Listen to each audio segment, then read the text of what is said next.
पहले विधानसभा, फिर लोकसभा और उसके बाद नगरीय निकाय चुनाव में भी कांग्रेस चारों खान चित हो गई। उसके बाद भी संगठित होने की बजाय कांग्रेसी आपस में ही लड़ भिड़ कर शायद पूरी तरह से खत्म हो जाना चाहते हैं। कांग्रेसी पहले से ही दो खेमों में बटे हुए थे। इन्हीं दो खेमों की लड़ाई खत्म होने का नाम नहीं ले रही। एक गुट के मुखिया भूपेश बघेल को राष्ट्रीय स्तर की जिम्मेदारी मिलने के बाद कयास लगाया जा रहा है कि दूसरे गुट के मुखिया को प्रदेश की जिम्मेदारी दी जाएगी। इसके बाद यह लड़ाई सतह पर आने लगी है। दोनों ही गुट के नेता एक दूसरे पर आरोप प्रत्यारोप लगा रहे हैं। बिलासपुर ग्रामीण और शहर जिलाध्यक्ष ने आरोप लगाया कि उन्होंने निगम चुनाव में भीतर घात करने वालों को बाहर किया, तो उनके समर्थक कोटा विधायक अटल श्रीवास्तव ने उन्हें चपरासी बता दिया। इस कारण नाराज होकर दोनों जिला अध्यक्ष ने प्रदेश अध्यक्ष दीपक बैज को चिट्ठी लिखकर अटल श्रीवास्तव के खिलाफ ही अनुशासनात्मक कार्रवाई करने और उन्हें पार्टी से निष्कासित करने की अनुशंसा कर डाली। इसके बाद तो यह ढकी छुपी लड़ाई पूरी तरह से बेपर्दा हो गई है।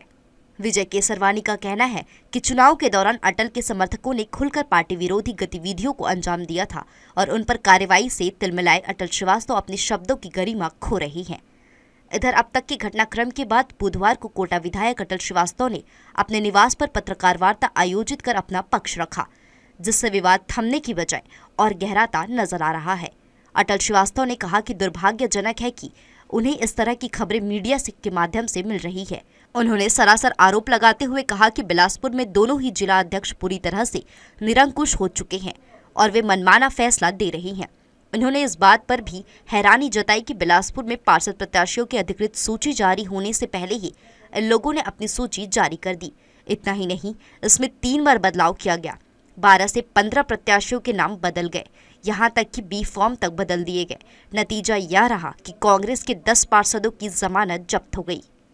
देखिए, नगरीय निकाय के चुनाव के समय जब टिकट वितरण शुरू हुआ और बिलासपुर नगर निगम की जो अधिकृत सूची थी, उस सूची के पहले ही जिला शहर कांग्रेस कमेटी के अध्यक्ष जी ने एक सूची जारी कर दी, जो कि अधिकृत सूची के पहले जारी थी। तो एक जो हमारे पार्षद प्रत्याशियों के बीच में हुआ की स्थिति, शाम के 6 बजे अधिकृत सूची जारी होती है, रात के 10 बजे फिर उसमें से 6 सीटें बदल दी जाती हैं और ये कहा जाता है कि प्रदेश अध्यक्ष जी का आदेश है। दूसरे दिन सवेरे भी 3 सीटें बदल दी जाती हैं और 2 दिन बाद जब बी फॉर्म जमा किया जाता है तब भी 2 बी फॉर्म बदल दिए जाते हैं। क्योंकि उस समय चुनाव का समय था और ये विवाद का विषय नहीं करना चाहते थे, चुनाव चूंकि नजदीक था, इसलिए चुनाव के बाद इस बात पर जब क्वेश्चंस पूछे जाने लगे कि आखिर कांग्रेस की अधिकृत सूची जारी होने के बाद किसने सूची पे नाम बदला। कम से कम 12 से 15 सीट ऐसी थी जिसमें नाम बदल दिए गए थे। तो उन सब चीजों को लेकर संगठन के फोरम पे ही बात हो रही थी, प्रदेश अध्यक्ष जी से भी बात हुई और उस दिन भी जो बात हुई बाबा साहब के, मैंने किसी भी पब्लिक फोरम पे या किसी भी मीडिया पर कोई बाइट नहीं दिया है। मैंने केवल ये कहा कि कांग्रेस की पीठ पर खंजर मत भोंको और जो भी बातें हैं अभी जोड़ने का समय है, सबको जोड़ के चलो। और जिस तरीके से कांग्रेस में निष्कासित किया जा रहा है, मैं चूंकि प्रदेश कांग्रेस कमेटी का उपाध्यक्ष रहा हूँ, 6 साल महामंत्री रहा हूँ, संगठन के संविधान को समझता हूँ, इसलिए किसी भी जिलाध्यक्ष को ये अधिकार नहीं है कि वो किसी को निष्कासित कर सके। जिस तरीके से प्रदेश प्रवक्ता जी को निष्कासित किया गया, हमारी महिला कांग्रेस की जो अध्यक्ष रही हैं, महासचिव हैं, उनको निष्कासित किया, तो उस पर जब बातें होने लगी तो यही बातें हुई कि आपने किस अधिकार के तहत ये काम किया। हार की जिम्मेदारी से बचने के लिए ही जिला अध्यक्ष इस तरह के पैंतरे इस्तेमाल कर रहे हैं। इसे उन्होंने ध्यान भटकाने का प्रयास बताया। विधायक अटल श्रीवास्तव ने दावा किया कि उन्होंने किसी भी मीडिया में कलेक्टर और चपरासी वाला बयान नहीं दिया है। उन्होंने कहा कि उनके सामने किसी ने यह जुमला कहा जरूर था, जिसे किसी मीडिया ने प्रकाशित किया और यह पूरा मामला निर्मित हो गया। उन्होंने चुनौती देते हुए कहा कि आरोप लगाने वाले कोई बाइट या बयान दिखाए तो वे पार्टी छोड़ देंगे। अटल श्रीवास्तव ने कहा कि बिलासपुर में पूर्व उप मुख्यमंत्री टी.एस. सिंहदेव की मौजूदगी में कांग्रेसियों के बीच सामान्य बातचीत चल रही थी। इस दौरान उन्होंने कहा कि आप लोग कांग्रेस की पीठ पर छुरा भोंक रहे हैं, जिसे दोनों ने व्यक्तिगत रूप से लेते हुए पूरा बखेड़ा खड़ा कर दिया। अटल श्रीवास्तव यह भी कहते हैं कि अगर मैंने यह कहा है कि कलेक्टर को चपरासी निकाल रहे हैं तो यह सोचना होगा कि आखिर ऐसा क्यों कहा गया।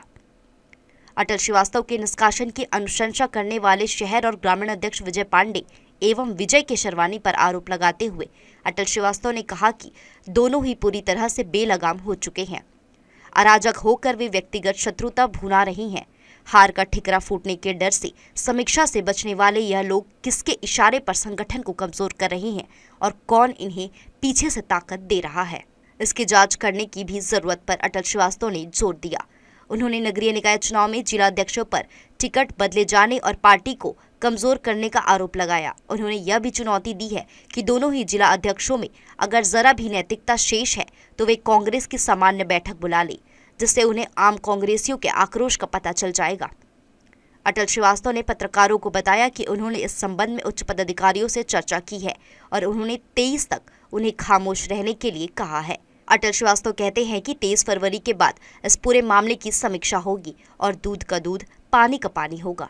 उन्होंने जिला अध्यक्षों पर अनुशासनहीनता का आरोप लगाते हुए कहा कि वे तो प्रदेश नेतृत्व को ही चुनौती दे रहे हैं, वे स्वयं राष्ट्रीय पदाधिकारी हैं। उनके अलावा प्रदेश प्रवक्ता और पूर्व महिला प्रदेश अध्यक्ष को भी इन लोगों ने अधिकार क्षेत्र से बाहर जाकर निष्कासित किया है। इस मुद्दे पर अटल श्रीवास्तव ने पब्लिक मीटिंग बुलाने की वकालत की है।